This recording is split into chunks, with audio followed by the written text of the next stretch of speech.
30 years ago, the British government was the biggest landlord in Europe. Today, it houses relatively few of us, and that's because of what happened right here.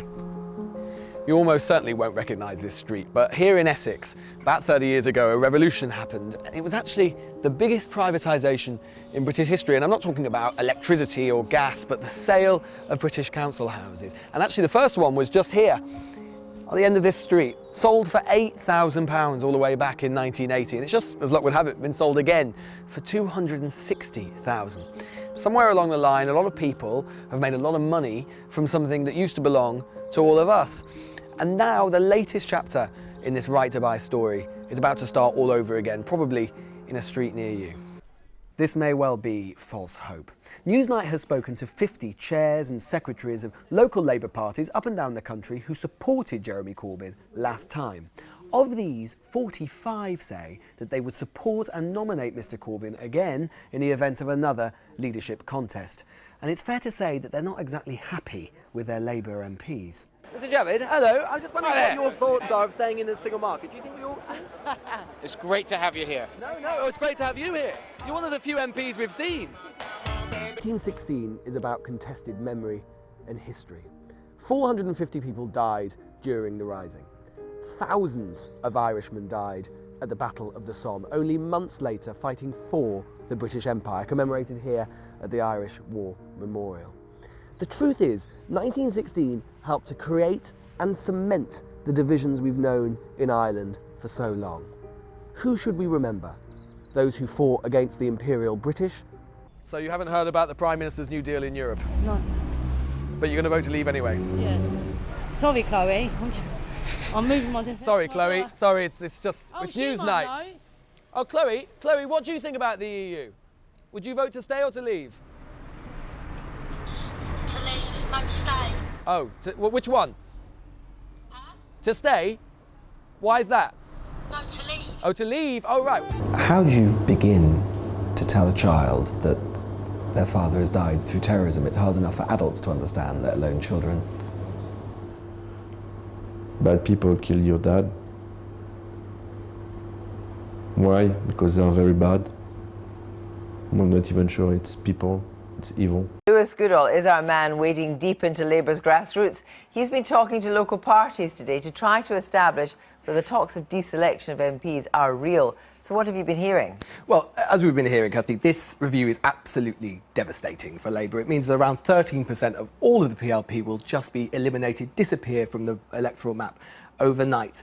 And that equates to about 25 Labour MPs. Now, of those, 17 are MPs who are, shall we say, not exactly friendly towards Jeremy Corbyn. And as you're saying, I've been speaking to their local secretaries, their chairs, their grassroots, and about 12 of those local parties have told me that they think there is absolutely no chance that under these new boundaries their incumbent MPs will be reselected. And these aren't unknown figures. They're people like Tristram Hunt, Alan Johnson, possibly even Owen Smith himself. And so what are Labour MPs themselves saying? I think it's fair to say that the feeling isn't entirely rosy. One former Shadow Cabinet Minister told me tonight, well, I can't quite repeat it, but suffice to say it rhymes with "I'm bucked." So pessimistic is he about the possibility of his getting reselected. Now, you might imagine that when the government says they're going to force councils to sell off their most expensive properties, then they might look something a little bit like this one. Whereas in fact, it also means selling houses like this. This is in Southwark in South London. This is in Nuneaton. This is a £3 million townhouse. But this is a 2-bed bungalow. And this would have to be sold as soon as it became vacant by the council to fund the sale of housing association properties. And that's because the law says that every council up and down the country has to sell off their more expensive homes. That money is then divvied up, put into a pot and given to the housing associations to compensate them. The problem is if you don't have houses like this, many councils will have to sell houses a bit like that one over there. In the wake of the murder of Joe Cox, many spoke of a kinder politics and new respect for MPs. Clearly, the author of this email, obtained by Newsnight, sent only today to Angela Eagle's office, didn't take it to heart.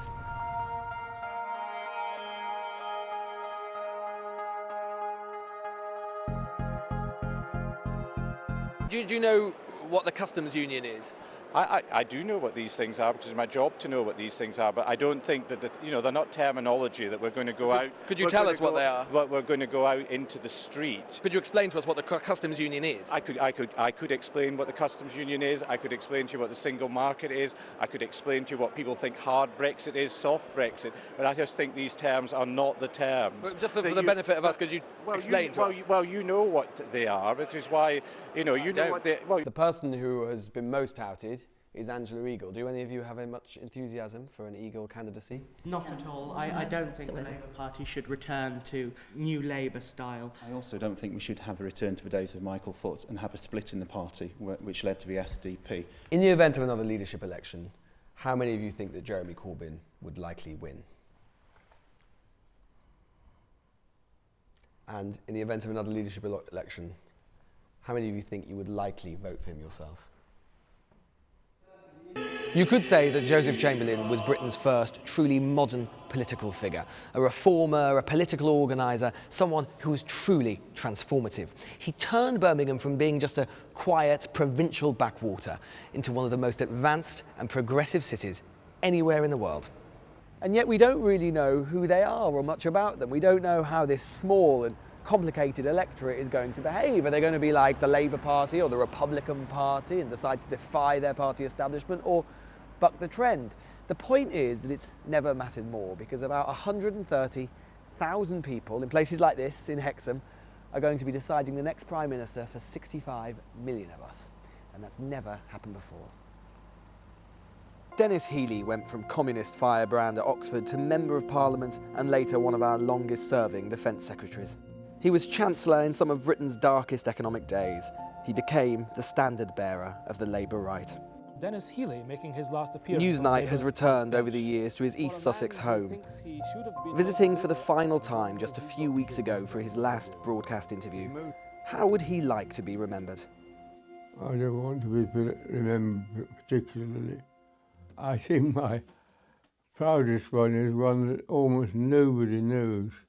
When I was involved in a Defence Secretary in the war in the Far East. Well, if you were a young man today, would you... I'm a young man. Well, you are, what the fucking hell are you talking? Hello there, Mr. Gove. Is this it? Hello there, it's Lewis Goodall here from Newsnight. Hi, Lewis. Hi. Hello, nice to speak to you. I'm making a piece about sort of what's happened to the Cameroons because we can't really find any. I just wondered if you knew... I'm sure there are plenty around. I'm sorry, I can't help you more. Oh, well, I'm sorry. We're just sort of slightly worried they might be extinct.